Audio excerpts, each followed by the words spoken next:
Pouvez-vous vous présenter? Oui, donc moi je suis le docteur Sylvie Berger-Montama. Je suis médecin de formation médecine générale. Je travaille à l'hôpital d'Annecy dans le cadre de l'équipe mobile d'accompagnement et de soins palliatifs. D'accord. Pouvez-vous nous donner une définition de soins palliatifs? Oui, donc si je peux me permettre, je vais vous donner en fait plusieurs définitions, mais qui se recoupent toutes. Hein. Alors tout d'abord, il y a une définition de l'OMS. Hein. Donc l'OMS en 1990 définissait les soins palliatifs comme des soins actifs, complets, donnés aux malades dont l'affection, dont la maladie ne répond plus au traitement curatif. Voilà. Les traitements curatifs, c'est tous les traitements que l'on va mettre en place pour guérir la maladie. Les soins palliatifs, c'est quand malheureusement on ne pourra pas guérir la maladie, mais on pourra toujours soigner et traiter la personne malade. Voilà.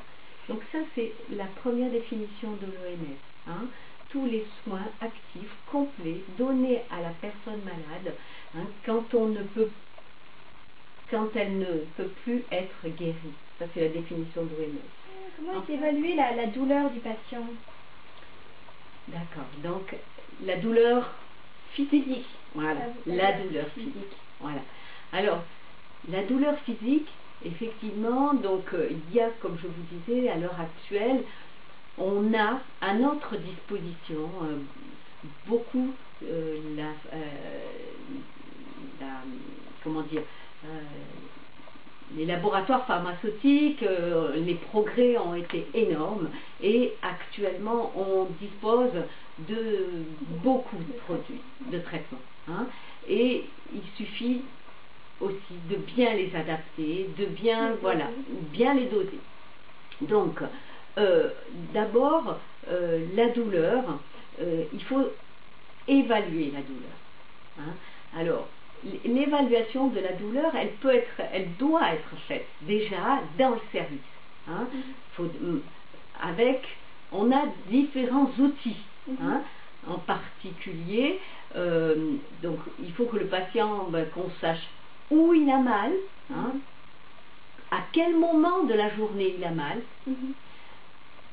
comment il a mal, est-ce que c'est des douleurs, voilà, il y a en fonction du type de douleur, hein, est-ce que c'est une douleur à type de décharge électrique, enfin voilà, il y a une, voilà, et puis aussi on évalue combien, à quel, voilà, combien il a mal, si on peut dire, hein, voilà, donc ça c'est, et on a des échelles d'évaluation de la douleur, hein.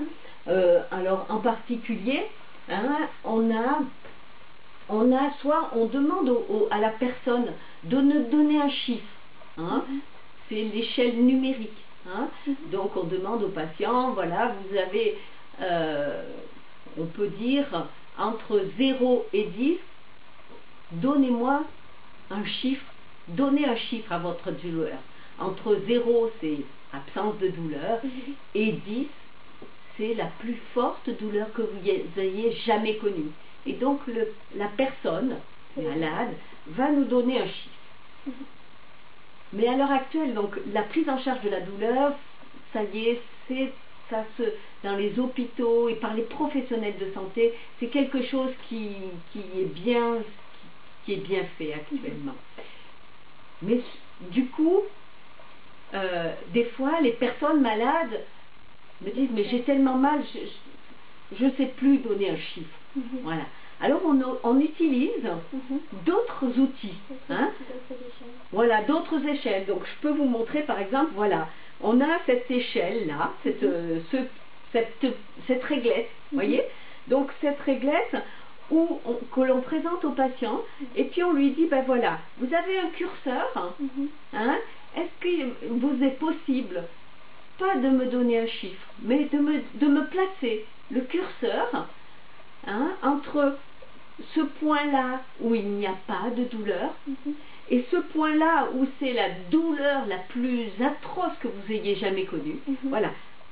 Aujourd'hui, là, en ce moment, quand on parle, vous avez une douleur, est-ce que vous pouvez me déplacer le curseur? Voilà. Et le patient peut déplacer le curseur. Voilà.